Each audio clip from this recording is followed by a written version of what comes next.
And I would say this is true.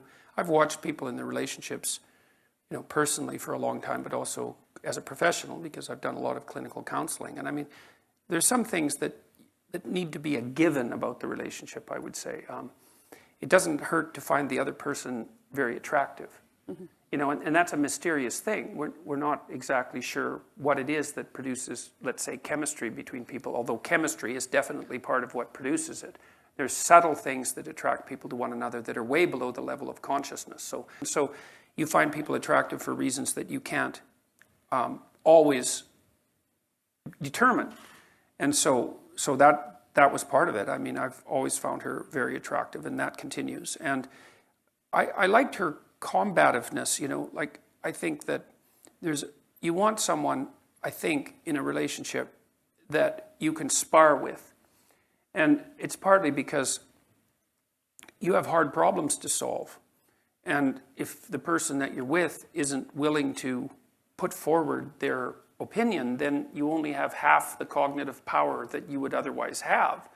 And hopefully you find someone who's interestingly different from you, like not so different that you can't communicate, and you have to be careful of that, but interestingly different, and then hopefully they have the ability and the will to express their opinion, and then it's, then your interest stays heightened, and there has to be that tension in a relationship. People think, well, I want to get along perfectly with my partner. It's like, no, you probably don't. You just get bored, and then you'd go looking for trouble.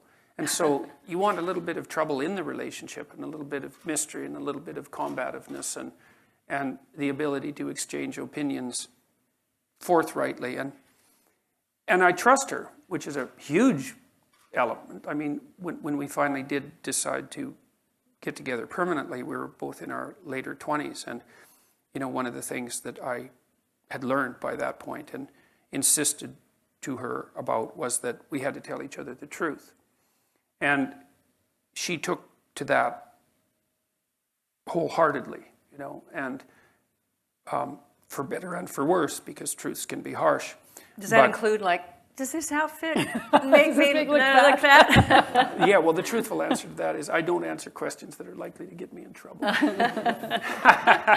Yeah, if I tell my wife that she looks good in an outfit, she knows that I mean it. Yeah. And so there's some utility in that. And then if you're silent and say, I don't answer questions, that she goes and changes it. Well, sometimes, she'll say, do you like this? And I'll tell her that I don't. And that doesn't necessarily make her happy in the moment. Right. But if I do say I like it, she knows that I mean it. And, I actually like her sense of style a lot. So it turns out that 90% of the time it's pretty easy for me to say, look, I think you look great, and mean it. Mm-hmm. And, she's a fairly harsh standard bearer too. Like she's insisted that I stay in whatever reasonable physical shape I happen to be in. That was something that she's very demanding of. And I would say that it's the same from my side. And we've been good at negotiating.